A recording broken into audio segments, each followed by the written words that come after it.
Hello everyone. अभी हमने देखा था, we already seen how we solve the graphical method. हम ग्राफिकल मेथड में कैसे क्वेश्चन को सॉल्व करते हैं। Okay, so in this question is something different, थोड़ा डिफरेंट टाइप का ये क्वेश्चन है। क्वेश्चन में आपको गिवन है maximize z is equal to 80x1 plus 120x2. Okay, and the subject to constraint are given x1 plus x2 less than equal to 3 and 20x1 plus 50x2 less than equal to 360. Okay, and x1 less than greater than equal to 2 and x2 greater than equal to 3.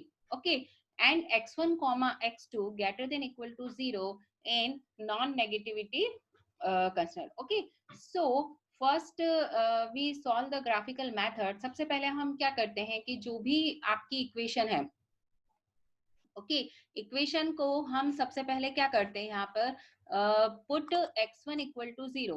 Okay, so हमें x2 is equal to ये यहाँ पर कुछ mistake है, ये 9 है। यहाँ पर x1 इक्वल टू हमने 0 पुट किया तो x2 इक्वल टू हमें 9 मिला, और जब हमने x2 इक्वल टू 0 पुट किया तो हमें x1 इक्वल टू 9 मिला। ओके, सो हमारे पास 2 पॉइंट्स क्या है, 0,9 एंड 9,0।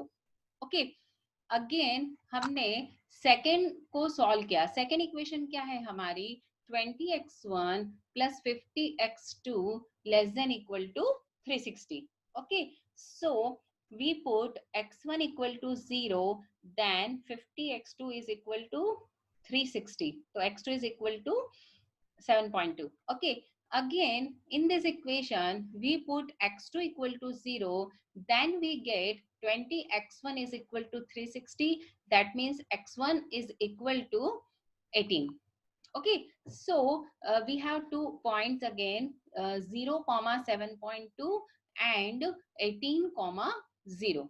Okay, अब in our question we find the intersection point. Okay, intersection point कैसे मिलेगा, we have two equations, 20x1 plus 50x2 is equal to 360 and x1 plus x2 is equal to 9. Okay, you have already known that कि हम इसको solve कैसे करते हैं. Okay, तो यहाँ से हमें x1 और x2 की 2 values मिलेगी, x1 is equal to 3 और x2 is equal to 6. तो x1 और x2 टोटल हमें 2 values यहाँ पर मिली. ओके, अब यहाँ पर आप देखिए, in our question we are given in the 2 conditions. Condition is that x1 greater than equal to 2 and x2 greater than equal to 3. that means what, आपको आपके ग्राफिकल मेथड में जो भी आप ग्राफ बनाओगे उसके अंदर x1 की जो वैल्यू है वो 2 से ग्रेटर या इक्वल होगी और x2 की वैल्यू 3 से ग्रेटर और इक्वल होगी. दैट मीन्स हमारा जो ग्राफ है वो x1 और x2 की जो वैल्यूज है वो 2 और 3 से अबो बनेगा. Okay, so see in this graph we find the two axes x1 and x2. In our x1 axis 0, 2, 4, 6, 8, 10, 12, 14, 16, 18, 20 according to your points, and the x2 axis 2, 4, 6, 8, 10, 12, 14, 16. Okay, अब फर्स्टली हम सबसे पहले क्या करेंगे, आपको जो भी यहाँ पर कंडीशन दी है x1 greater than equal to 2 and x2 greater than equal to 3, first हम यहाँ पर ये दोनों पॉइंट्स बना लेंगे. तो x1 की value greater than equal to 2 है और x2 की value greater than equal to 3 है. तो ये देखिए इन और x1 एक्सिस ये आपको यहाँ पर 2 दिया हुआ है एंड x2 एक्सिस आपको यहाँ पर 3 दिया हुआ है. ओके, हम क्या करेंगे, यहाँ पर ये लाइंस ड्रॉ करेंगे, x1 वाली और x2 एक्सिस वाली. ओके, अब हमारा जो ग्राफ है, ओके, वो कैसा बनेगा, कौन से रीजन में बनेगा, ये आपका जो पॉइंट है यहाँ से अबो जो भी बाउंडेड रीजन होगा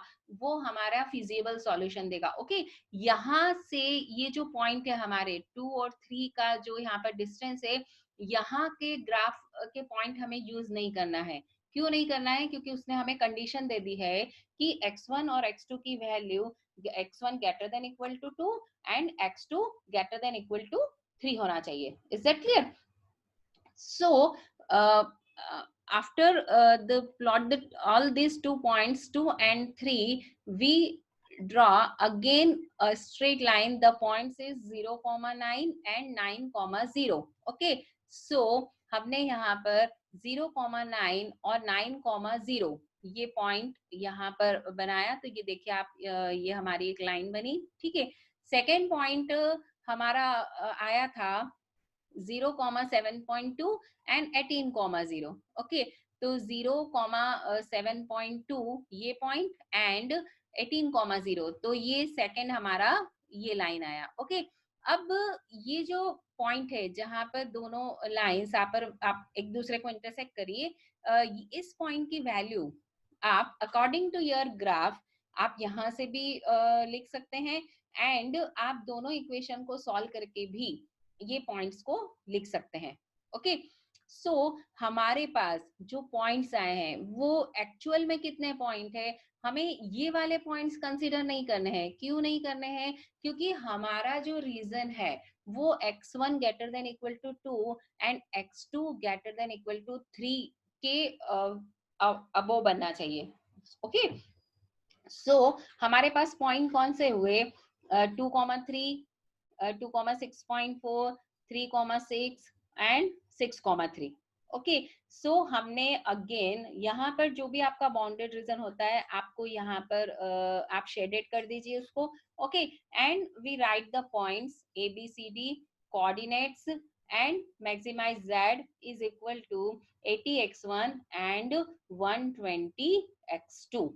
ओके, अब यहाँ पर आपकी जो वैल्यूज है, ओके, ए पॉइंट आपने कंसीडर किया 2, 6.4, बी 3,6, सी 2,3 एंड 6,3. ओके, अब ये जो 6,3 पॉइंट है, ओके, यहाँ पर आपकी जो कंस्ट्रेंट की इक्वेशन है यहाँ पर आप 6 और 3 को रखो.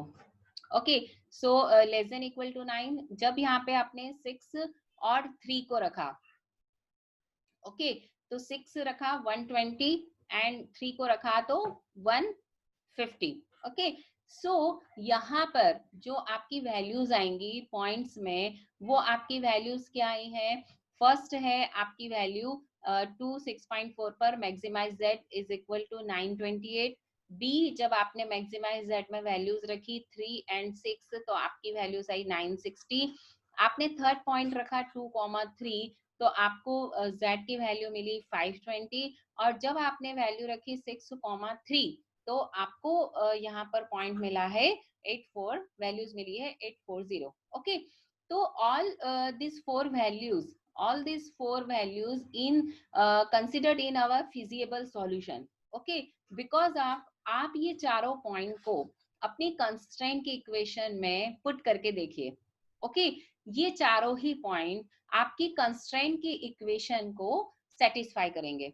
ओके, बट आपके ग्राफ में ये जो पॉइंट है आपका 0,8 है या 0,9 है, 9,0, ये पॉइंट आपकी कंस्ट्रेंट की इक्वेशन को सेटिस्फाई नहीं करेंगे. ओके, इसलिए हमने यहाँ पर क्या करा है, इन पॉइंट्स को कंसीडर ही नहीं किया है बिकॉज ऑफ हमें x1 और x2 की उन्होंने रीजन दिया हुआ था कि आपको x1 और x2 को 2 और 3 से अबो ही बनाना है. ओके, सो आपका यहाँ पर क्वेश्चन है मैक्सिमाइज z का. ओके, सो यहाँ पर जो आपको लार्जेस्ट वैल्यू दिख रही है, मैक्सिमम वैल्यू कौन सी दिख रही है आपको? 960. Okay, so maximize value is 960. अब ये 960 आपको x1 और x2 की कौन सी वैल्यू पर मिला है? At x1 equal to 3 and x2 equal to 6. आप क्वेश्चन को x और y में भी लिख सकते हैं अकॉर्डिंग टू योर क्वेश्चन और x1 और x2 में भी कंसीडर कर सकते हैं. Okay, so in this question our maximum value maximized z is equal to 960. This question is different from other question because of कि यहाँ पर आपको x1 और x2 की वैल्यू गिवन थी कि आपको आपका रीजन किस फॉर्मेट में बनाना है. तो ये जो शेडेड है ये हमारा बाउंडेड रीजन होता है। ओके, नेक्स्ट क्वेश्चन इज, आपको क्वेश्चन गिवन है maximize z is equal to 3x plus 2y। Okay, आपको सब्जेक्ट टू कंस्ट्रेंट दिया हुआ है 5x plus 4y greater than equal to 20, 3x plus 2y less than equal to 6 and x comma y greater than equal to 0। Okay, अब 5x plus 4y is equal to 20, first हम क्या करेंगे, जो भी आपका इनइक्वलिटी है equation की, उसको हम कन्वर्ट कर देते हैं इक्वलिटी के फॉर्म में। Got it? So we put x is equal to 0, then we get y is equal to 5 and again we put y equal to 0, then we get x is equal to 4। So we have 2 points 0 comma 5 and 4 comma 0। Okay, again our second equation is 3x plus 2y is equal to 6।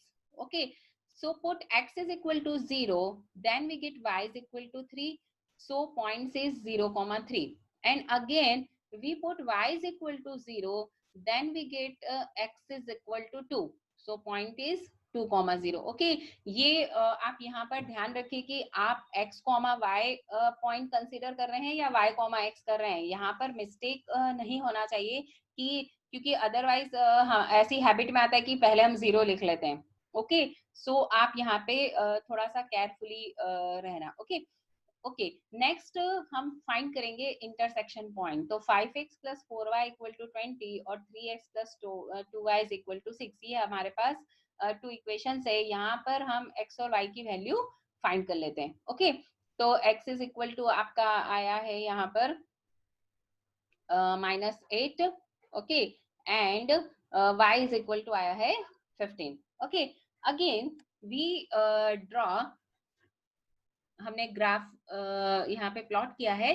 तो graph में आप देखिए the first point हमारा है 0,5 and 4,0। Okay, सो यहाँ पर हमने x axis पर 1 2 3 4 5 6 7 8 लिखा है एंड अगेन y एक्सिस पर 1 2 3 4 5 6। Okay, so our first equation the point is 0,5 and 4,0। Okay, so this is 4,0 and 0,5 और ये हमने दोनों पॉइंट्स को आपस में मिला दिया है। ओके, द सेकेंड इक्वेशन के जो हमारे पास पॉइंट्स हैं वो है 0,3 एंड 2,0। ओके, सो 0,3 एंड 2,0, तो हमने ये दोनों पॉइंट्स भी बना लिए। ओके, अब हमारा जो इंटरसेक्शन पॉइंट है, एक्चुअल में यहाँ पर हमें कोई भी बाउंडेड रीजन नहीं मिल रहा है, फिजिएबल रीजन नहीं मिल रहा है, कोई भी कॉमन फिजिएबल रीजन नहीं मिल रहा है, बिकॉज ऑफ कि हमारे पास जो दोनों लाइंस का इंटरसेक्शन पॉइंट है वो one is negative and second is positive. Okay,